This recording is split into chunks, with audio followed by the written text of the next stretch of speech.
Hey y'all, this is Toya. You're tuned in to Healthy Talks and Walks with Toya, where we are generational curse breakers that are growing in the uncomfortable. Hey y'all, so if you're new to my channel, my name is Toya Calhoun. I am a wife by faith from a mother. I am a transformational speaker and a life coach. And I also sell shirts that say generational curse breaker and growth is in the uncomfortable. And you can get yours today at autumnfaithcompany.com. So on my channel, I like to talk about faith-based things, also too just things that I'm learning on my journey to healing. And so one of the things that I recently discovered is that sometimes our strength can betray us. And I know that sounds weird because all the time we're being told that we should be strong, be strong, be strong, be strong. But what ends up happening is recently I did an episode about, are you overcompensating?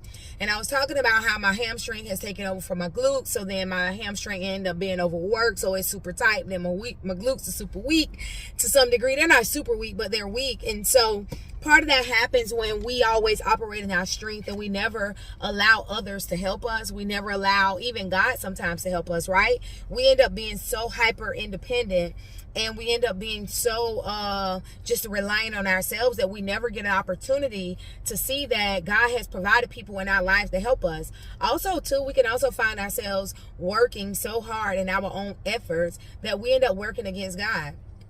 And the reason I say that is, and it's a dangerous place to be honest, but the reason I say that is because the Bible says that his strength is made perfect in our weaknesses, right? But if we're always being told to be strong and we're always trying to operate in that strength, when do we find that his strength is enough? I did an episode on this some time back, and I was just saying allow his strength to be perfected in your life. But I think about the strength betraying us in a sense that, again, I'm always so strong that I never get an opportunity to see that, first off, that I can be weak and it's okay. Then also, too, a lot of the times when people are doing that, especially in relationships, most of the times, I talk about marriage, of course, because I am married, happily married, love my husband. But I do think sometimes he's spoiled. And I tell him this all the time, that he's spoiled. And he always say, well, who spoiled me then? Or no, he don't say that. He'll say that he's not spoiled because he appreciate everything I do for him.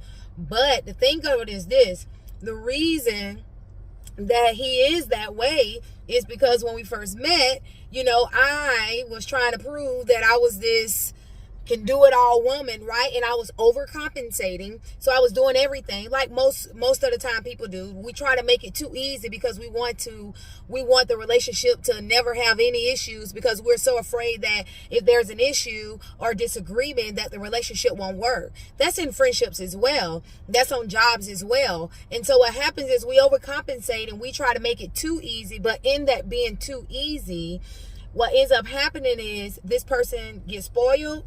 Or sometimes then you start feeling some level of resentment because then the idea is like, oh, they so spoiled, blah, blah, blah. They ain't doing this. Well, they didn't know they needed to do it. You also have that in parenthood, right? A lot of people I hear so often where people are saying how these kids are spoiled, these kids are this and that, but who raised them? A lot of them are the way they are because parents have raised them from a place of, I didn't get this when I was a child. And so you out here working 4 and 5 jobs, being strong, right? Instead of letting them go without and letting them know that, hey, this does not reflect my love for you. My love for you is what I can do within my realms, right?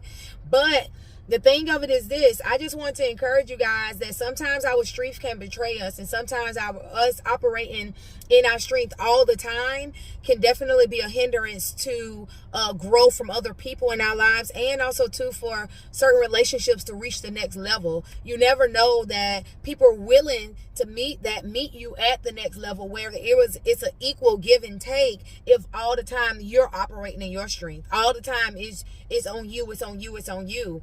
So some of the times I kind of take a step back and allow him to plan something, allow him to do something. Although planning is my strong suit, every now and then I need to know that, hey, if I'm not up to it, that you can. And he rises up to the challenge, and I appreciate him.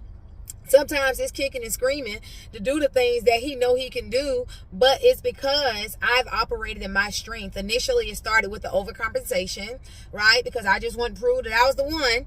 And a lot of times people get in relationships trying to prove that they can be that friend or they can be that man or that woman and all that sort of stuff and things like that. And so I just want to encourage you guys to, first off, again, self-awareness is going to be huge in the overcompensation thing, being intentional to not be that way. But again, being intentional to not go all the way the other way.